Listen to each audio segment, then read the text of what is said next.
டயட்ல இருக்கணும்னு நினைச்சீங்கன்னா கண்டிப்பா இந்த சிம்பிளான ஒரு பரிட்டோ பவுல் ரெசிபி செஞ்சு பாருங்க.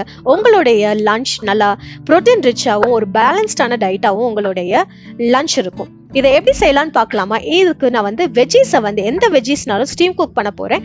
நான் இன்னைக்கு carat and beetroot steam cook பண்ணி எடுத்துக்கிட்டேன். சைடில் ப்ரோட்டீன் பார்ட்டுக்கு நான் வந்து சிக்கனை வந்து கிரில் செஞ்சு எடுத்துக்கிட்டேன் மேரினேட் பண்ணி. அண்ட் ரைஸ் வந்து இன்னைக்கு யூஸ் பண்ணியிருக்கிறது சாமரிசி யூஸ் பண்ணியிருக்கிறேன். அண்ட் இந்த பரிட்டோ பவுலுக்கு நான் ஒரு சாலட் ட்ரெஸ்ஸிங் செஞ்சுக்கிட்டேன். அதுவும் வந்து கர்ட் வச்சு நான் சாலட் ட்ரெஸ்ஸிங் செஞ்சுக்கிட்டேன். இது எல்லாமே நம்ம வந்து மில்லட் ரைஸ், அதுக்கப்புறம் வெஜ்ஜீஸ் அண்ட் ஒரு டாஞ்சி ஃப்ளேவருக்காக செரி டொமேட்டோ மாதிரி உள்ள ஒரு டொமேட்டோ அண்ட் சிக்கன் ப்ரோட்டீன் பார்ட்டுக்கு நம்ம எடுத்துக்கிடலாம். ஃபைனலாக நிறைய லம்ப் ஆஃப் லெட்யூஸ் வந்து ஆட் பண்ணிக்கலாம். நான் இன்னைக்கு வந்து லெட்யூஸ் என்ன எடுத்துருக்கிறேன்னா ஐஸ்பர்க் லெட்யூஸு. இதை எல்லாமே ஃபைனலாக சாப் பண்ணி எடுத்த பிறகு இதோட ஃபைனலாக நீங்கள் வந்து அந்த சாலட் ட்ரெஸ்ஸிங் கர்ட் வந்து நீங்கள் ஆட் பண்ணிங்கன்னா உங்களுடைய பரிட்டோ பவுல் ரெடி ஆயிருக்கும். கண்டிப்பாக அதை செஞ்சு பார்த்துட்டு இன்னும் பரிட்டோ பவுல் ரெசிபி வேணும்னா கீழே கமெண்ட் பண்ணுங்கள். நிறைய வீடியோஸ் போட்டு